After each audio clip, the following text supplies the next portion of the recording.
লেখিকা অদিতি ঘোষের মহাশ্বেতা। সকালের দিকে খুব ব্যস্ত থাকে মহাশ্বেতা। সকাল 8:30টার মধ্যে নিজের সামান্য রান্নাটুকু শেষ করে মেডিকেল স্টোরে ছুটতে হয়।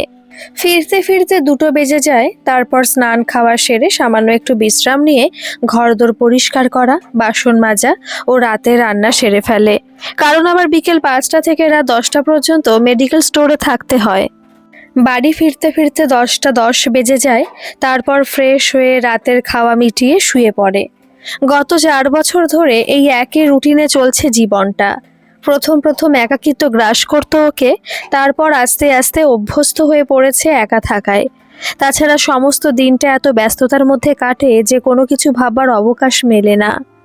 ভবিষ্যতের কথা ভেবে ইচ্ছা করে একটু বুঝে সুঝে খরচ করার চেষ্টা করে মহাশ্বেতা। ওয়াশিং মেশিন থাকতেও ইলেকট্রিক বিল বেশি আসবে বলে সেটা চালায় না ও। হাতেই কেচে নেয় নিজের কাপড় চোপড়। কাঁচা জিনিসগুলো বালতিতে রাখা ছিল, একটু ছাতু গুলে খেয়ে নিয়ে বারান্দায় জামা কাপড় মেলে দিতে দিতে ঘড়ির দিকে তাকালো। 7:45 বেজে গেছে। এবার তৈরি হতে হবে বেরোনোর জন্য। আয়নার সামনে দাঁড়িয়ে চুলে চিরুনি বোলাতে যেতেই কলিং বেলটা বেজে উঠল।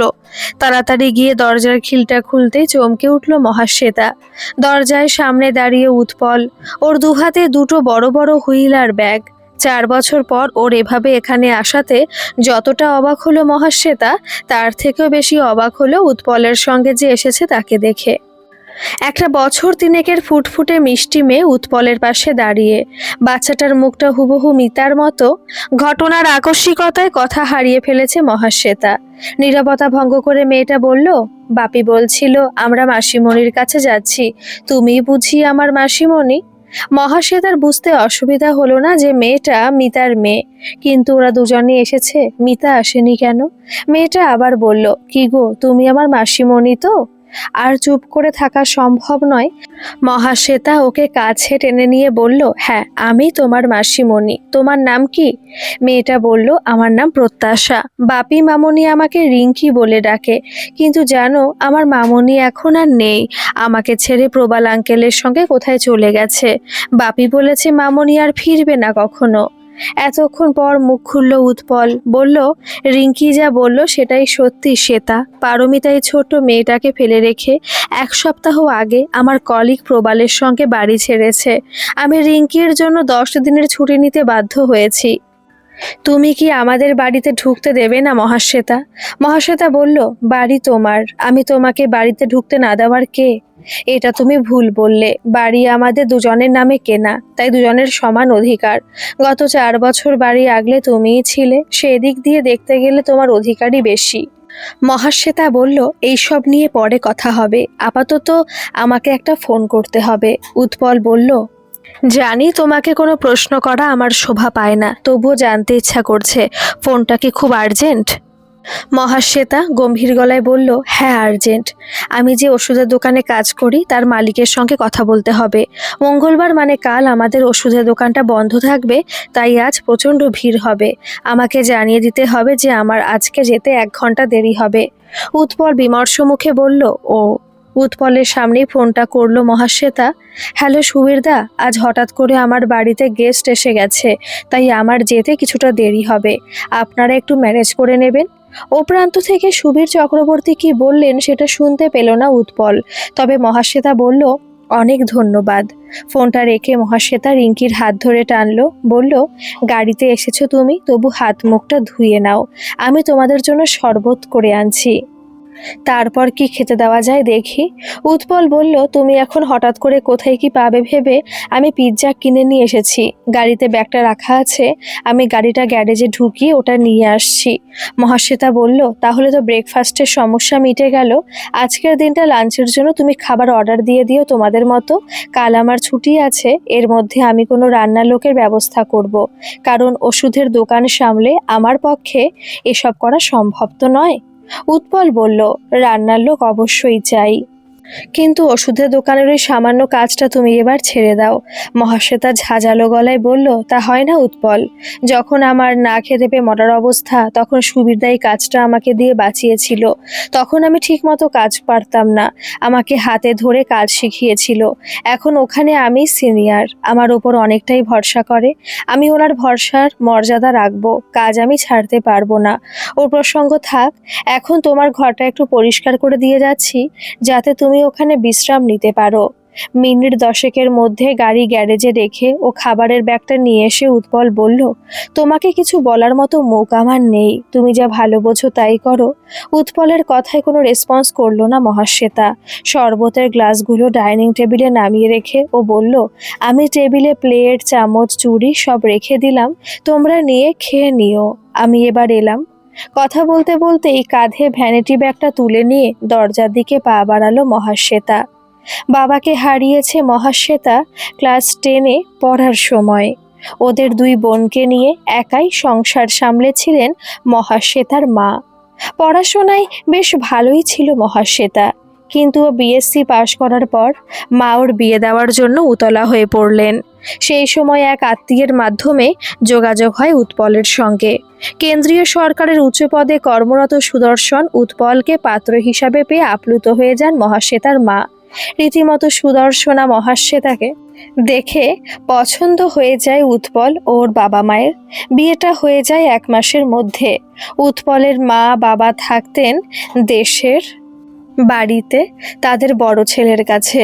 বিয়ের পর ভালোই চলছিল মহাশ্বেতার জীবন, নিজেকে বেশ সুখী মনে হতো মহাশ্বেতার। ওর বিয়ের 2 বছর পর বিয়ে পরীক্ষা দিয়ে দিদির বাড়ি ছুটি কাটাতে এলো ওর 1.5 বছরের ছোট বোন পারমিতা। সবাই মিলে হেসে খেলে কেটে যাচ্ছিল দিনগুলো। উৎপলের ছুটির দিনগুলোতে পারমিতা বায়না করতো বেড়াতে যাওয়ার। উৎপলও রাজি হয়ে যেত। খুব তাড়াতাড়ি উৎপলের সঙ্গে পারমিতার একটা বন্ধুত্বের সম্পর্ক গড়ে উঠেছিল। অনেক সময় সংসার ফেলে মহাশ্বেতা যেতে চাইতো না বেড়াতে, তখন পারমিতা একাই যেত উৎপলের সঙ্গে। ওদের মেলামেশা নিয়ে কখনো সন্দেহ জাগেনি মহাশ্বেতার মনে, কিন্তু ওর বিশ্বাসের সুযোগ নিয়ে উৎপল ও পারমিতা বেইমানি করলো। একদিন সকালে ঘুম থেকে উঠে মহাশ্বেতা দেখলো উৎপল ঘরে নেই। যে অনেকটা বেলা পর্যন্ত ঘুমোয়, তার এত সকালে ঘুম থেকে ওঠা দেখে একটু অবাক হলো মহাশ্বেতা। বাথরুম বাইরে থেকে আটকানো। খানিক পরেই নোটিশ করলো বাড়িতে কোথাও নেই উৎপল। পারমিতার ঘর খোলা, সেও ঘরে নেই। মহাশ্বেতার মনে হলো আজ হয়তো মর্নিং ওয়াক করার শখ হয়েছে শালি জামাইবাবুর। ঘণ্টাখানেক পেরিয়ে যাওয়ার পর চা করে নিয়ে এসে সোফায় বসলো মহাশ্বেতা। চায়ের ট্রেটা টেবিলে নামিয়ে রাখতে যেতেই চোখে পড়লো পেপার ওয়েট চাপা দেওয়া একটা চিঠি। চিঠিটা লিখেছে পারমিতা, প্রিয় দিদি ভাই, উৎপলদাও আমি দুজনে দুজনকে খুব ভালোবেসে ফেলেছি। আমি রিয়েলাইজ করলাম যে উৎপলদাকে ছাড়া আমি বাঁচবো না, তাই ওকে নিয়ে আমি ঘর ছাড়লাম। তোকে কষ্ট দেওয়ার কোনো ইচ্ছা আমার ছিল না, কিন্তু আমি নিরুপায়, আমাকে তুই ক্ষমা করিস। ইতি তোর বোন মিতা। চিঠিটা পড়ে স্থবিরের মতো কতক্ষণ বসেছিল মহাশ্বেতা তা খেয়াল নেই।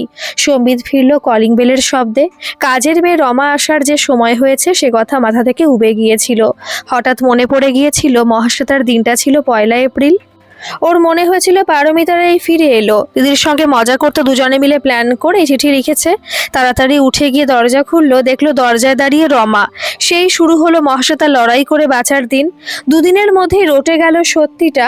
মহাশ্বেতার মা খবরটা শুনে ছুটতে ছুটতে এসেছিলেন মেয়ের কাছে।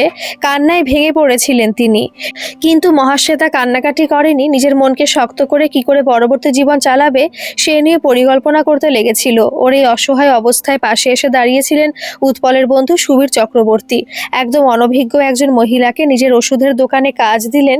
শুরু হলো মহাশ্বেতার নতুন জীবন। মহাশ্বেতা দোকান থেকে বাড়ি ফিরতে দরজা খুলে দিল উৎপল। দরজাটা আটকে দিতে দিতে বলল, তুমি ফ্রেশ হয়ে নাও, তারপর একসঙ্গে খাবো।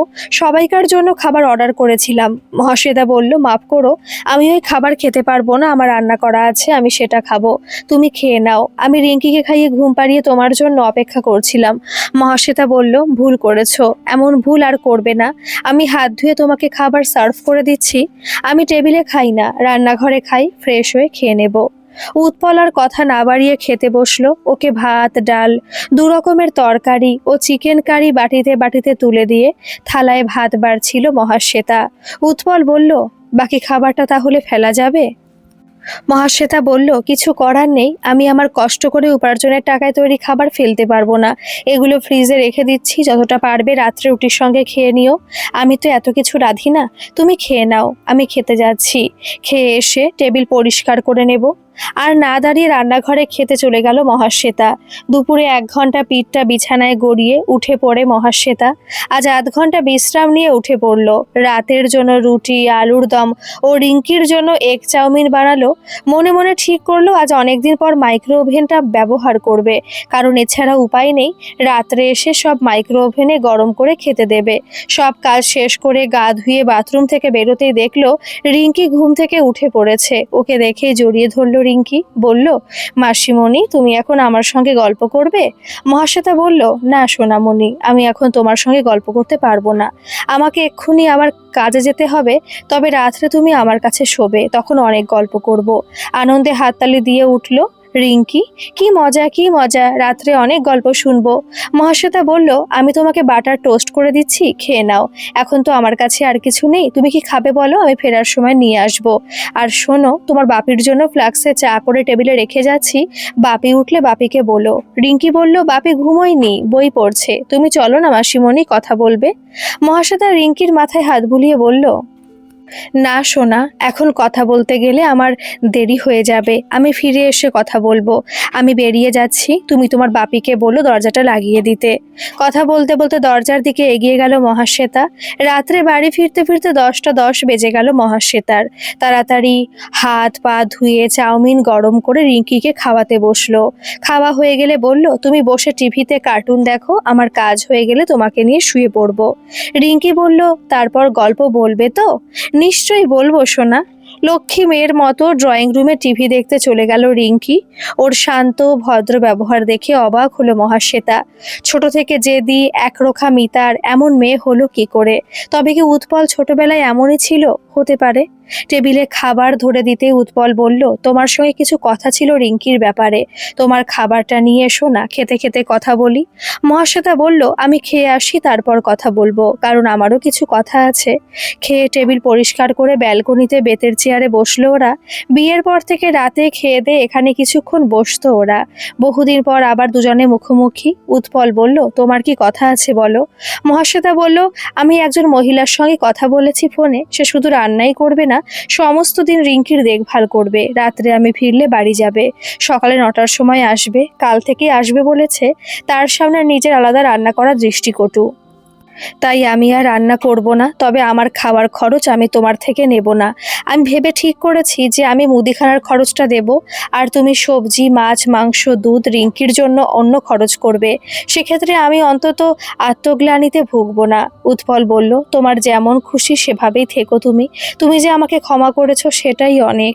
মহাশ্বেতা ব্যঙ্গের হাসি হাসলো। ক্ষমা? ক্ষমা তো আমি তোমাকে করিনি। যেটুকু করছি সবটাই রিঙ্কির মুখ চেয়ে করছি, বাধ্য হচ্ছি বলতে পারো। তোমার সঙ্গে আমার দূরত্ব এ জীবনে আর ঘুচবে না। এবার তুমি রিঙ্কির কথা কি বলবে বলছিলে, বলো উৎপল। উৎপল তখন বলল, রিঙ্কির বয়স 2 বছর 10 মাস, এবার ওকে স্কুলে ভর্তি করতে হবে। আমি ঠিক করেছি কালই আমার চেনা কাছেরই একটা কনভেন্ট স্কুলে ভর্তি করে দেব। কাল তোমার দোকানের ছুটি, তোমার পক্ষে যাওয়া সুবিধা হবে। মহাশ্বেতা বলল, আবার আমি কেন? তুমি একাই তো যেতে পারতে। আমি যতদূর জানি স্কুলগুলোতে স্টুডেন্টের মা বাবার একটা ইন্টারভিউ নেয়, মিতা তো নেই, তাই তুমি যদি ওর মা হিসেবে ইন্টারভিউ দাও তাহলে ব্যাপারটা সহজ হয়।